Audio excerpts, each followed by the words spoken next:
하늘의 전사이자 신의 오른팔로 불리는 존재가 있습니다. 바로 대천사 미카엘입니다. 그런데 과연 우리는 이 천상의 지도자에 대해 얼마나 알고 있을까요? 지금부터 미카엘이라는 이름 뒤에 숨겨진 진정한 의미와 그의 놀라운 능력들을 지금부터 깊이 들여다보겠습니다.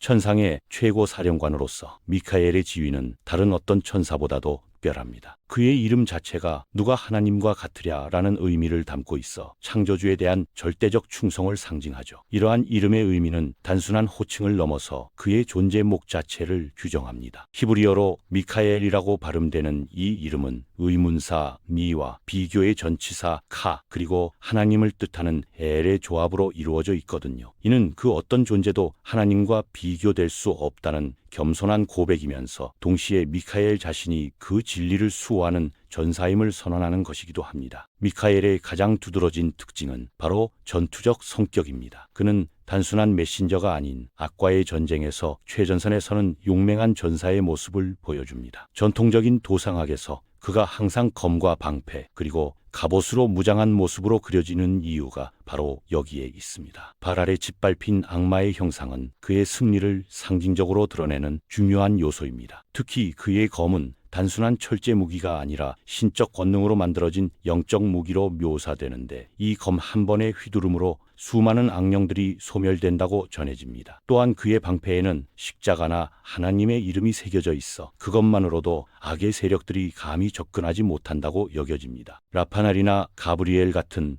다른 주요 대천사들과 비교했을 때 미카엘만이 받는 특별한 숭배의 정도는 실로 놀랍습니다. 이는 단순히 그의 힘 때문만이 아닙니다. 미카엘이 담당하는 역할의 포괄성과 중요성이 다른 천사들과는 차원이 다르기 때문입니다. 그는 인간을 선의 길로 인도하는 안내자이면서 동시에 악의 세력으로부터 보호하는 방패막이 역할을 합니다. 가브리엘이 주로 하나님의 메시지를 전달하는 전령의 역할에 집중한다면 라파엘은 치유와 회복의 임무를 맡고 있죠. 하지만 미카엘은 이 모든 것을 아우르면서도 특별히 전쟁과 심판, 보호라는 더욱 직접적이고 강력한 개입을 담당합니다. 심판 후 선한 영혼들을 천국으로 인도하는 것도 미카엘의 중요한 임무 중 하나입니다. 이는 그가 단순한 전사를 넘어서 영혼의 구원에 직접적으로 관여하는 존재임을 보여줍니다. 죽음과 부활, 그리고 영원한 생명이라는 기독교의 핵심 교리와 미카엘이 얼마나 밀접하게 연결되어 있는지 알 수 있는 대목입니다. 전통에 따르면 미카엘은 죽음의 순간 의로운 영혼의 곁에 나타나 그들을 위로하고 악령들의 방해를 물리치며 안전하게 천국까지 호송한다고 합니다. 이 과정에서 그는 마치 숙련된 안내자처럼 영혼들에게 천국의 영광을 미리 보여주어 두려움을 없애고 기쁨으로 가득 채워준다고 전해집니다. 또한 미카엘은 신자들의 기도를 하나님께 전달하는 중개자 역할도 수행합니다. 이는 그가 천상과 지상을 연결하는 다리 역할을 한다는 것을 의미합니다. 인간의 간절한 기도가 창조주에게 닿을 수 있도록 돕는 이 역할은 미카엘의 자비로운 면모를 보여주는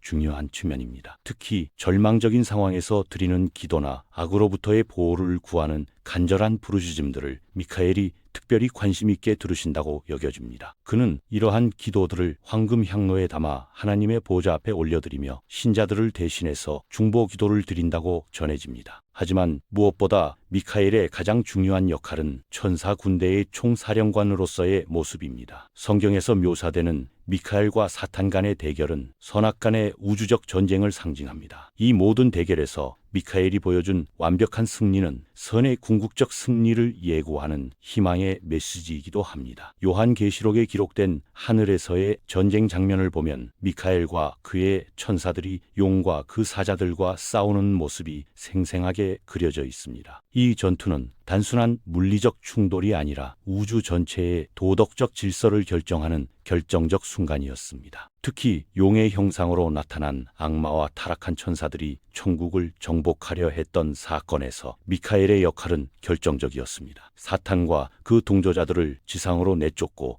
지옥으로 유배시킨 이 사건은 미카엘의 군사적 능력과 전략적 지혜를 동시에 보여주는 대표 사례입니다. 뛰어난 천사 전사의 지휘 아래 선의 군대가 거둔 이 승리는 악이 결코 선을 잃을 수 없다는 진리를 확증합니다. 이 전투에서 미카엘은 단순히 개인적 용맹만으로 승리한 것이 아니라 체계적인 전략과 완벽한 팀워크로 천사군단을 이끌었다고 전해집니다. 그의 지휘하에 각 천사들은 자신의 역할을 완벽히 수행했고, 이는 진정한 리더십이 무엇인지를 보여주는 모범 사례가 되었습니다. 종교적 전통에서 미카엘의 위상을 살펴보면 더욱 흥미로운 사실들을 발견할 수 있습니다. 기독교, 유대교, 이슬람교 모두에서 미카엘을 인정하고 있지만 가톨릭에서는 그에게 최고의 영예를 부여합니다. 교회의 수호자로서 미카엘의 지위는 단순한 개인적 신앙을 넘어서 전체 교회 공동체의 보호자라는 의미를 갖습니다. 유대교에서는 그를 이스라엘 민족의 수호천사로 여기며, 이슬람교에서는 미카일이라는 이름으로 불리면서 자연 현상과 양식 공급을 담당하는 천사로 인식됩니다. 이처럼 서로 다른 종교 전통에서도 공통적으로 인정받는 미카엘의 위상은 그의 영향력이 얼마나 보편적인지를 보여줍니다. 대천사 성 미카엘이라는 호칭 자체가 그의 거룩함과 신성함을 강조합니다. 신자들이 그를 가장 신실한 존재 중 하나로 여기는 이유는 그의 변함없는 충성심과 헌신 때문입니다. 9월 29일 세 주요 대천사를 기념하는 날에 미카엘이 중심적 위치를 차지하는 것도 이러한 맥락에서 이해할 수 있습니다. 이 날을 마이클 마스라고 부르는 것만 봐도 그의 특별한 지위를 알 수 있죠. 중세 유럽에서는 이 날을 기점으로 새로운 계절이 시작된다고 여겼으며, 많은 중요한 사회적 행사들이 이 날을 중심으로 계획되었습니다. 현대에 들어서도 미카엘에 대한 신앙과 의지는 여전히 강력합니다. 악으로부터의 보호를 구하는 사람들이 미카엘을 찾는 이유는 그가 보여준 역사적 승리들 때문입니다. 이는 단순한 미신이 아니라 수천 년간 축적된 신앙적 경험과 전통에 기반한 것입니다. 특히 경찰관, 군인, 의료진 등 위험한 직업에 종사하는 사람들이 미카엘을 수호성인으로 모시는 경우가 많은데, 이는 그의 보호하는 능력에 대한 믿음을 반영합니다. 또한 현대의 영적 전쟁에서도 미카엘의 역할은 여전히 중요하게 여겨지고 있습니다. 사이버 공간에서의 악의적 공격이나 정신적 스트레스로부터의 보호를 구할 때도 많은 신자들이 미카엘의 도움을 청합니다. 미카엘의 상징적 의미를 더 깊이 탐구해보면 그는 정의와 공의의 화신으로 해석됩니다. 그의 검은 단순한 무기가 아니라 진리를 수호하는 도구이며, 그의 방패는 무고한 자들을 보호하는 사랑의 표현입니다. 이러한 상징성은 미카엘이 단순한 전쟁의 신이 아니라 도덕적 질서의 수호자임을 보여줍니다. 많은 법정이나 정의를 상징하는 건물들에 미카엘의 형상이 새겨진 것도 이러한 이유 때문입니다. 그의 저울은 공정한 심판을, 그의 검은 정의의 집행을 의미하며, 이는 인간 사회의 법과 질서가 추구해야 할 이상을 제시합니다. 천상의 계급 체계에서 미카엘의 위치는 매우 독특합니다. 그는 다른 대천사들과 동등한 지위를 갖지만 동시에 그들을 지휘하는 역할도 수행합니다. 이는 그의 리더십이 권위적 강압이 아닌 모범과 헌신에 기반한다는 것을 의미합니다. 천사들의 계급은 스랍, 그룹, 좌천사, 주천사, 역천사, 권천사, 궐천사,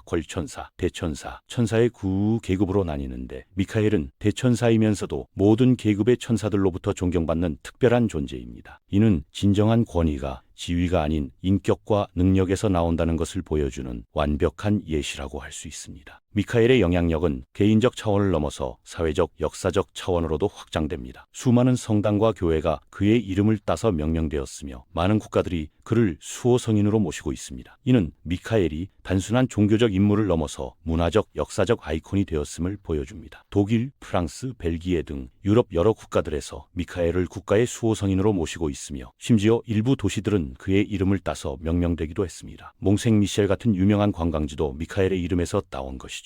예술사에서 미카엘을 다룬 작품들을 살펴보면 시대를 관통하는 그의 영향력을 확인할 수 있습니다. 레오나르도 다빈치부터 현대 예술가들에 이르기까지 미카엘은 끊임없이 영감의 원천이 되어 왔습니다. 각 시대의 예술가들이 그를 통해 표현하고자 한 것은 결국 선의 승리에 대한 인간의 염원이었습니다. 르네상스 시대의 화가들은 미카엘을 이상적인 남성미의 화신으로 그렸고 바로크 시대에는 더욱 역동적이고 극적인 모습으로 표현했습니다. 현대에 와서는 추상적이고 상징적인 방식으로 그의 본질을 탐구하는 작품들이 많아졌습니다. 신학적 관점에서 미카엘의 의미를 해석해보면 그는 하나님의 정의가 구현되는 방식을 보여주는 존재입니다. 그의 행동은 자의적이거나 감정적이지 않으며 항상 신적 질서와 조화를 이룹니다. 이는 진정한 힘이 무엇인지 그리고 그 힘이 어떻게 사용되어야 하는지에 대한 교훈을 제공합니다. 미카엘의 모든 행동은 하나님의 뜻에 완전히 순종하는 가운데 이루어지며 이는 인간들이 추구해야 할 영적 성숙의 모델을 제시합니다. 그의 겸손함과 용기, 지혜와 사랑이 완벽하게 조화를 이루는 모습은 모든 신자들이 본받아야 할 이상적 인격의 표본입니다. 미카엘에 대한 신앙이 현대인들에게 주는 의미는 무엇일까요? 그것은 아마도 절망적 상황에서도 희망을 잃지 않을 수 있다는 확신일 것입니다. 악이 아무리 강해 보여도 결국은 선이 승리한다는 믿음, 그리고 우리 각자가 그 선의 편에 서서 싸울 수 있다는 용기를 미카엘은 상징합니다. 현대 사회의 복잡한 문제들 앞에서 무력감을 느끼는 많은 사람들에게 미카엘의 존재는 여전히 강력한 위로와 격려가 됩니다. 그의 변함없는 신실함은 우리에게도 포기하지 말고 끝까지 선을 추구하라고 말하고 있습니다. 결론적으로 대천사 미카엘은 단순한 종교적 인물을 넘어서 인류의 영적 여정에서 없어서는 안 될 존재입니다. 그의 검과 방패는 외적 전쟁만이 아니라 우리 내면의 선악간 투쟁에서도 우리와 함께합니다. 미카엘의 이름을 부르는 것은 단순한 기도가 아니라 선을 선택하고 악에 맞서겠다는 우리의 의지를 표현하는 것입니다. 그의 영원한 승리는 곧 우리의 승리이며 그의 빛은 어둠 속에서 길을 잃은 우리에게 방향을 제시하는 등대와 같은 존재입니다. 미카엘과 함께하는 삶은 두려움이 아닌 용기로, 절망이 아닌 희망으로 가득한 삶이 될 것입니다.